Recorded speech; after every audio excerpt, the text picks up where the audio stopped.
Bismillahirrahmanirrahim. Assalamualaikum warahmatullahi wabarakatuh. Kami dari kelompok 3 akan memberikan penjelasan sedikit mengenai Syekh Mubarakfuri beserta kitab Tuhfa Al-Ahwadi, yang mana kitab tersebut merupakan karya dari beliau. Juga akan sedikit memberikan penjelasan mengenai metode dalam kitab tersebut beserta contoh pencerahannya. Langsung saja, saya akan menjelaskan sedikit sekilas mengenai biografi beliau.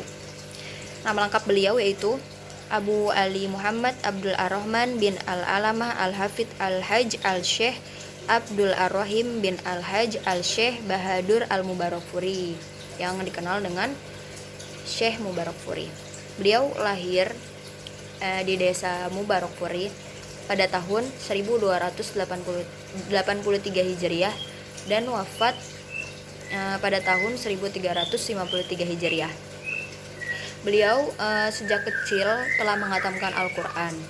Kemudian beliau juga melakukan perjalanan ke kampung-kampung sebelah desa beliau, yang mana untuk belajar ilmu bahasa Arab seperti nahwu dan shorof, kemudian ilmu ushul fikih, ilmu mantik, ilmu filsafat, dan ilmu-ilmu yang lainnya. Kemudian setelah itu beliau juga melakukan perjalanan ke Delhi, yang mana di tempat tersebut beliau belajar ilmu hadis kepada Syekh Nadir Husain Al-Bihari. Beliau memiliki keistimewaan dan kekhususan dalam ilmu hadis, yaitu dapat membedakan hadis-hadis sahih, dhaif, kemudian mauquf dan marfu, terus mahfud dan ma'lul, muttasil dan munqati, dan jenis-jenis ilmu hadis lainnya seperti ilmu rijal hadis, jarh dan ta'dil, serta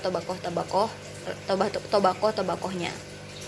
Dari segi periwayatan hadis, beliau memiliki 2 jalur sanad, yaitu pertama dari gurunya Sayyid Muhammad Husain Nadir, yang mana itu dari Syekh Al-Mukarram Muhammad Ishaq Al-Muhdis Al-Dahlawi, dan yang kedua dari Al-Qadi Husain bin Muhsin Al-Ansori dari gurunya Muhammad bin Nasir Al-Husna Al-Hazimi dan Al-Qadi Al-Alamah Ahmad bin Al-Imam Muhammad bin Ali Al-Syaukani, dan dari Imam Al-Hafidh Al-Rabbani Muhammad bin Ali Al-Syaukani.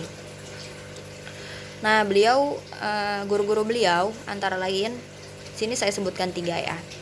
Yang pertama itu Al-Syekh Abdullah Al-Mu'wi.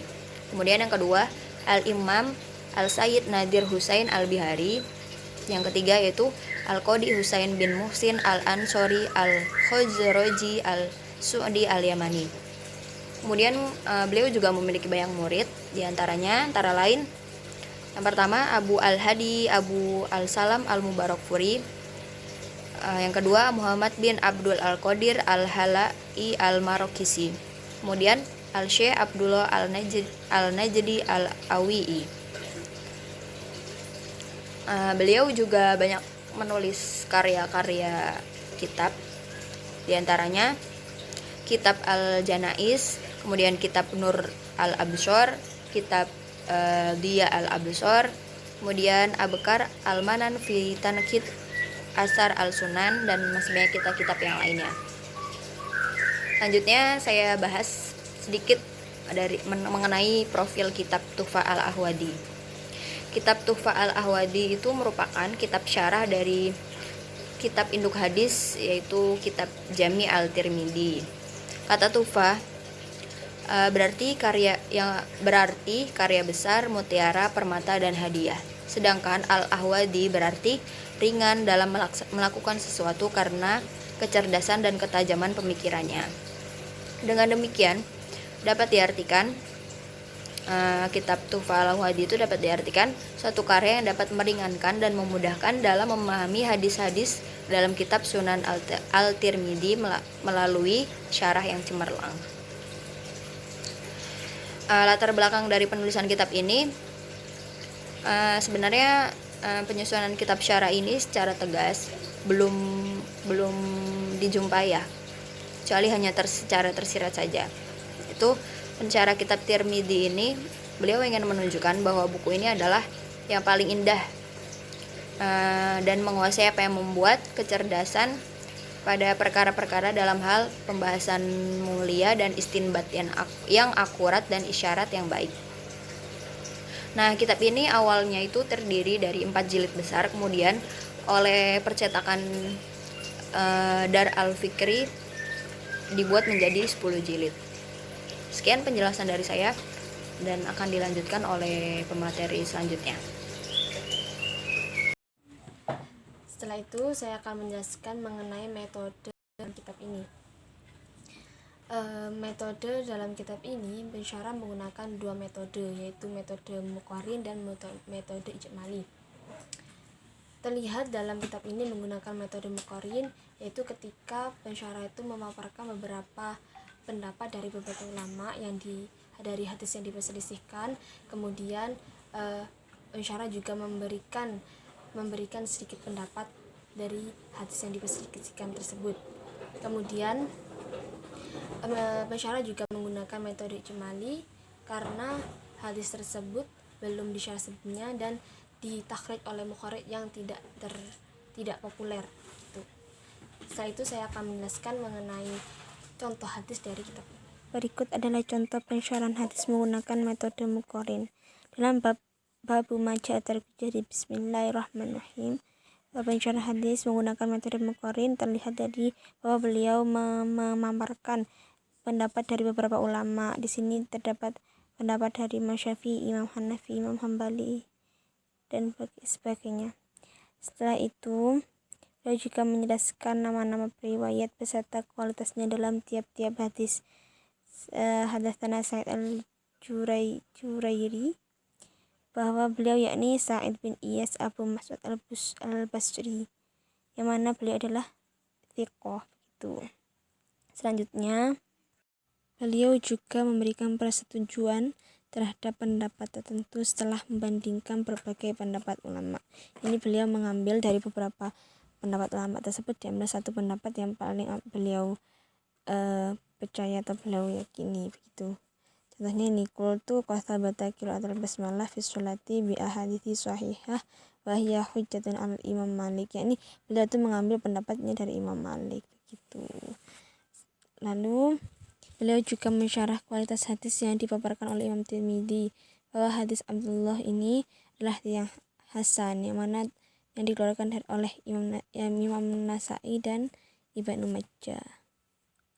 Lalu beliau mensyarah perkataan Imam Tirmidzi. Jadi pada setiap perkataan atau hadis yang dikeluarkan itu disyarah oleh beliau.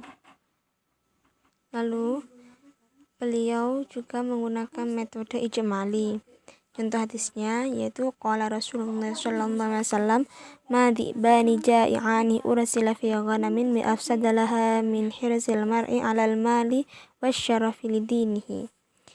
Dan beliau cukup mensyarah hanya beberapa saja, jadi enggak serinci metode Muqarrin tadi. Juga tidak ada perbandingan dari beberapa ulama gitu dalam hadis yang dengan menggunakan metode ijmali. Jadi dijelaskan cukup secara global saja. Di sini saya akan sedikit menjelaskan mengenai sistematika dan kritik syarah hadis kitab Tuhfa al-Ahwadhi. Nah, yang pertama mengenai sistematika kitab. Sistematika penyusunan dalam kitab Tuhfa al-Ahwadhi bi syarhi Jami' at-Tirmizi ini sama dengan susunan kitab yang disyarahinya, yaitu kitab Jami' al-Tirmizi, diawali dengan bab Taharah dan diakhiri dengan bab Ilal. Muqaddimah kitab Tuhfa al-Ahwadhi bi syarhi Jami' at-Tirmizi tersusun dalam satu jilid kitab tersendiri. Yang bab pertama membahas tentang hal-hal yang berhubungan dengan ilmu hadis. Kitab-kitab penyusunannya secara umum. Bab ini terdiri dari 40 pasal. Pasal yang pertama membahas tentang ilmu hadis, materi dan tujuannya. Pasal kedua membahas tentang keutamaan ilmu hadis dan ahlinya. Pasal ketiga membahas tentang pentadwinan hadis. Sampai kepada pasal yang terakhir yaitu pasal ke-41 yang membahas tentang kitab-kitab hadis selain kitab standar seperti Sahih Ibnu Huzaimah, Sahih Ibnu Hibban dan kitab-kitab yang lainnya. Di dalam bab kedua membahas tentang hal-hal yang berkaitan dengan Imam At-Tirmizi dan kitabnya. Bab ini terdiri dari 17 pasal. Pasal pertama membahas tentang biografi Imam At-Tirmizi, kedua membahas tentang keutamaan kitabnya, yaitu kitab Jami' At-Tirmizi. Ketiga membahas tentang periwayat tentang susunan Jami' At-Tirmizi, dan seterusnya sampai pasal yang ke-17 yang membahas tentang penjelasan sebagian lafaz-lafaz yang digunakan oleh pensyarah. Dalam syarahnya ini, Imam Al-Mubarakfuri memulai dengan ungkapan basmalah, kemudian menyebutkan nama bab, kemudian ada lafaz an Rasulillah sallallahu alaihi wasallam. Imam Al-Mubarakfuri juga mensyarah hadis-hadis yang termuat dalam kitab Sunan At-Tirmizi, mulai dari sanadnya, matanya, periwayatnya, kemudian periwayatnya dijelaskan secara rinci, dan dari kelahirannya sampai kepada kritik ulama hadis terhadap periwayat hadis yang bersangkutan. Yang dibahas adalah mengenai apakah periwayat tersebut sikoh atau tidak. Sedangkan syarah terhadap matan hadis di kitab ini dimulai dari aspek bahasa, yaitu dihubungkan dengan dalil-dalil lain yang berkaitan baik dari Al-Quran maupun hadis. Selanjutnya Imam Al-Mubarakfuri juga menjelaskan makna hadis dengan sebuah ungkapan yang ringkas. Yang kedua